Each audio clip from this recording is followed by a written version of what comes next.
Será que quem foi salvo perde a salvação?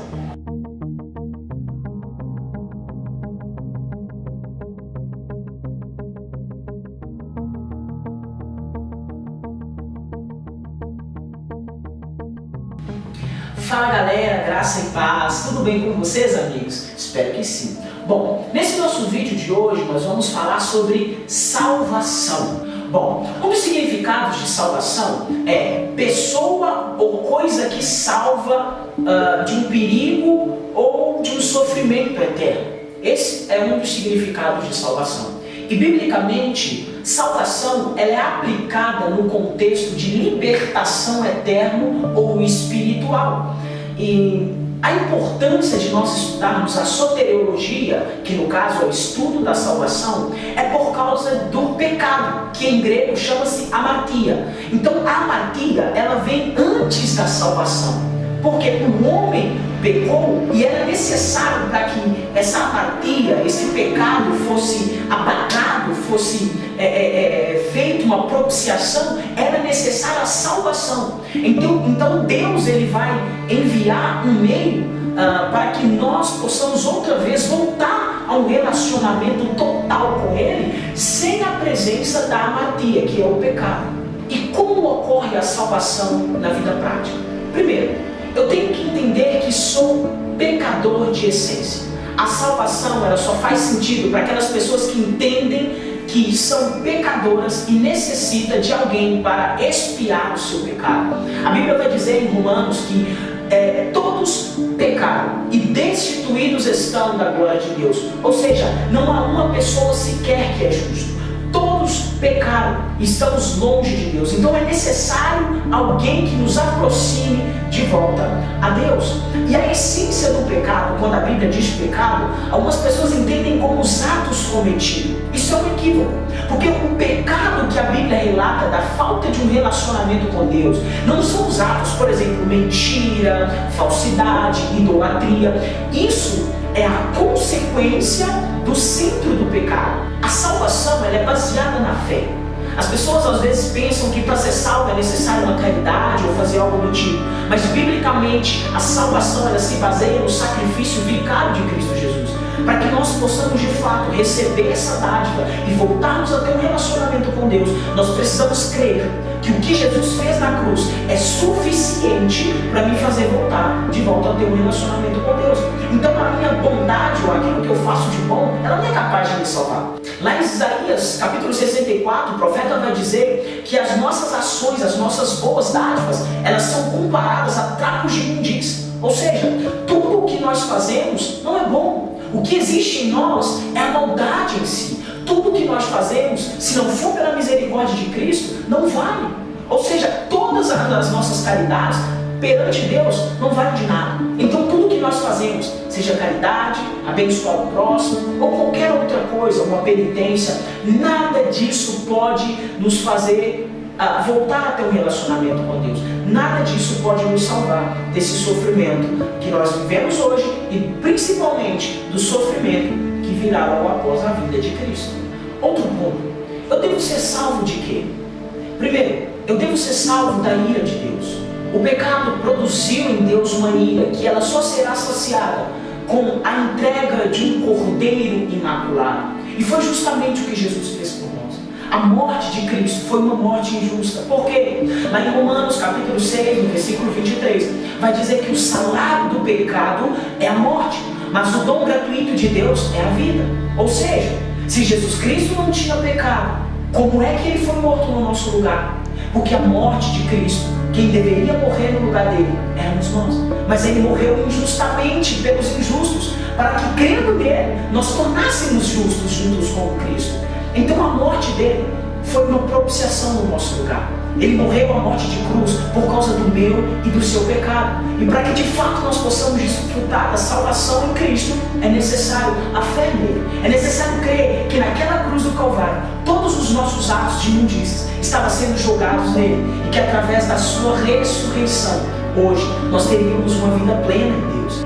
E essa ação de morte para o pecado e vida para o homem, ela acontece em João 3,16, quando a Bíblia narra que Deus, por amor ao mundo, Ele entregou seu Filho unigênito, para todo não pereça, não tenha morte, mas ele vive eternamente.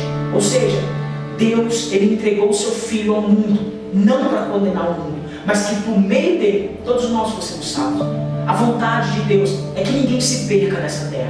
A salvação é o plano de Deus para trazer a redenção para o homem. É o plano de Deus para que ele quebrasse a amartia, que é o pecado em nós, para que nós pudéssemos voltar a ter uma soteriologia, ou seja, a salvação em Cristo Jesus.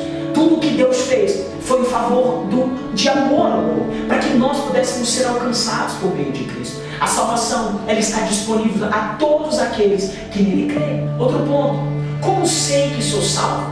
Em primeiro lugar, a Bíblia vai dizer que para nós termos a certeza da nossa salvação, nós temos que primeiro crer em Jesus com o nosso coração e confessá-lo com a nossa boca. Nós temos que acreditar de fato no sacrifício vicário dele na cruz por nós e confessar com a nossa boca que de fato ele é o Senhor, que ele reina e que ele é o rei das nossas vidas. E não só isso, mas Tiago vai dizer que quando nós temos uma concepção de fato de uma verdade, isso vai produzir em nós atitudes que nos levam a manifestar aquilo que nós cremos. Se de fato nós cremos no sacrifício de Jesus Cristo, vai produzir em nós atitudes coerentes com aquilo que nós cremos. Esse é o ponto fundamental da salvação. Outro ponto interessante da salvação é, já que a graça perdoa tudo, então eu vou continuar pecando. Porque pense comigo, irmãos. Se a Bíblia diz que onde abundou o pecado, superabundou a graça, um pensamento racional, um pensamento contínuo é, ou seja, se onde abundou o pecado, a graça ela superabunda, então, para que a graça seja cada vez maior, o que é que eu faço? Continuo pecando. Isso é uma concepção equivocada que o apóstolo Paulo vai até bater nisso. Essa concepção de continuar pecando, ela se trata na teologia de salvação universal. Ou seja, todo mundo vai ser salvo independentemente dos seus atos ou das escolhas que fazem na sua vida. Isso é errado. A salvação ela não é universal. Para que nós podemos de fato experimentar a salvação, nós temos que crer com o nosso coração, confessar com a nossa boca e produzir frutos de arrependimento. Se uma pessoa ela diz que é salva, diz que é cristã, mas ela não gera frutos de arrependimento, de duas ou uma. Ou ela nunca foi salva, ou ela perdeu a salvação. E aí entra uma dúvida. Será que quem foi salvo perde a salvação? Bom, dois fatores que vai comprovar que de fato eu tenho a salvação. O primeiro deles é arrependimento. Lá em Atos, capítulo 26, no versículo 20, vai dizer sobre isso, que ao pregar o Evangelho, os discípulos, os apóstolos, ao pregar, as pessoas se arrependiam dos seus atos. E lá em João, capítulo 14, no versículo 23, Jesus vai dizer sobre a obediência. Esses dois fatores têm que estar intrínseco na vida de um cristão. Se de fato eu sou salvo, tenho uma salvação, eu tenho que ter arrependimento. E segundo, obediência. Jesus disse, quem me ama, obedecerá às minhas palavras. Ou seja, o amor para com Cristo, ele está intrinsecamente ligado à obediência. E isso comprova de que de verdade eu sou uma pessoa salva em Cristo Jesus. Em primeiro lugar, vamos analisar a perda da salvação na vida de uma pessoa que não se converteu, de um falso cristão. Primeiro, lá em Mateus, no capítulo 7, no versículo 21, a Bíblia vai dizer sobre os falsos cristãos que se apresentam perante Cristo. Aqueles que dizem, Senhor, em teu nome eu fiz isso, em teu nome eu fiz aquilo. Jesus vai dizer, apartai-vos de mim, porque eu não vos conheço. De fato, essas pessoas, será que elas tiveram a salvação? Será que elas perderam ou elas nunca tiveram a salvação? E lá em João, no capítulo 20, versículo 23, o apóstolo vai dizer sobre a falta de perdão. Uma pessoa que não tem a salvação ou que perdeu a salvação, ela tem dificuldade de liberar perdão. Se uma pessoa que vive o cristianismo, supostamente, ela considera a falha do seu irmão para com ela tão grave ao ponto de não liberar perdão, ela praticamente perdeu a memória do que Cristo fez por ela na cruz. Porque se o erro de meu irmão é maior do que o meu pecado para com Deus e Cristo morreu no meu lugar por ele, eu de fato não entendi a salvação ou nunca tive a salvação. Esse é o grupo dos falsos cristãos. Esse fica bem fácil de nós identificarmos. Agora, vamos para o lado do verdadeiro cristão. Será que ele pode perder a salvação ou ele uma vez salvo para sempre? Uma pergunta. Quando eu peco, eu perco a salvação?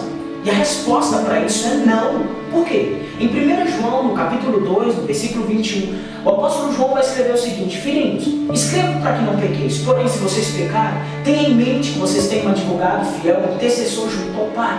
Ou seja, quando eu peco, eu não perco a salvação, porque Jesus sabia, mesmo nos salvando, que nós iríamos falhar, que a vida do crente não é uma vida de só vitória, mas é uma vida que eu posso errar, eu posso falhar. Então nesse caso, não perco a salvação, pode ficar tranquilo. Mas em Hebreus capítulo 6, quando diz sobre a apostasia, será que o verdadeiro crente pode perder a salvação? E na minha concepção, eu creio que sim. Porque se a palavra apostasia está na Bíblia, apostasia é o quê? O abandono da fé. Como que eu posso abandonar algo que eu nunca tive?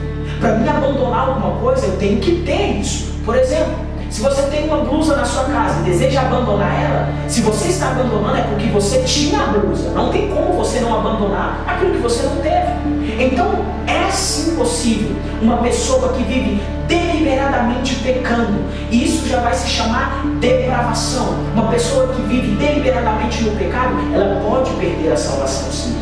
De acordo com Hebreus capítulo 6.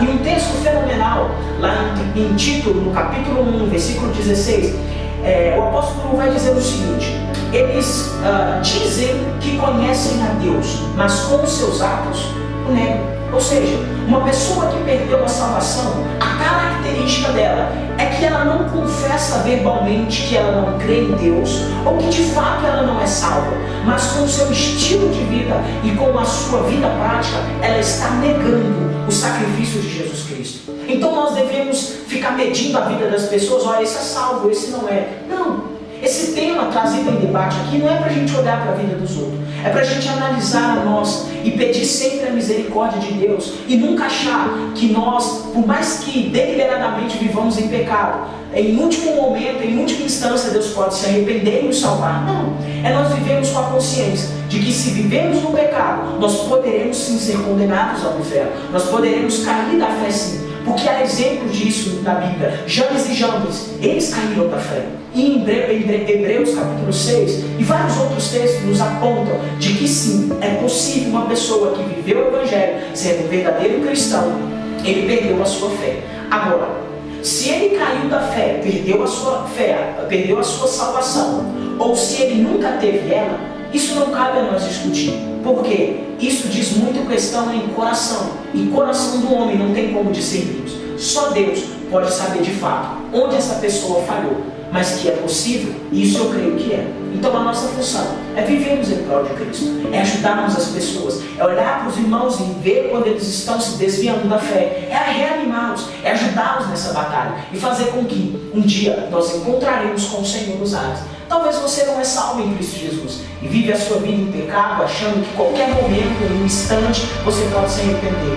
Todo é você. Não pense dessa forma. Entregue o seu coração a Deus hoje, que através desse vídeo você possa ser alcançado pelo Senhor. Que o Espírito Santo possa tocar o seu coração e que você possa se entregar a Ele e desfrutar de um prazer eterno, que é morar com o Senhor Jesus. Talvez você que está fraco, desanimado, não pare. Tem irmãos que vai te ajudar nessa caminhada, que você possa desfrutar da salvação, não só quando Jesus Cristo vier nos levar, mas hoje na terra, revelando o Filho de Deus, mostrando com a sua vida e com o seu estilo de vida, de que Ele é o Rei e de que a santidade prevalece sobre qualquer pecado. Que Deus te abençoe. Nos siga também nas nossas redes sociais. Vou deixar no Instagram aqui embaixo, no Facebook. Se inscreva nesse canal também, que você possa nos abençoar e que a palavra de Deus toque no seu coração, que você vive intensamente para Ele. Em nome de Jesus. Até a próxima.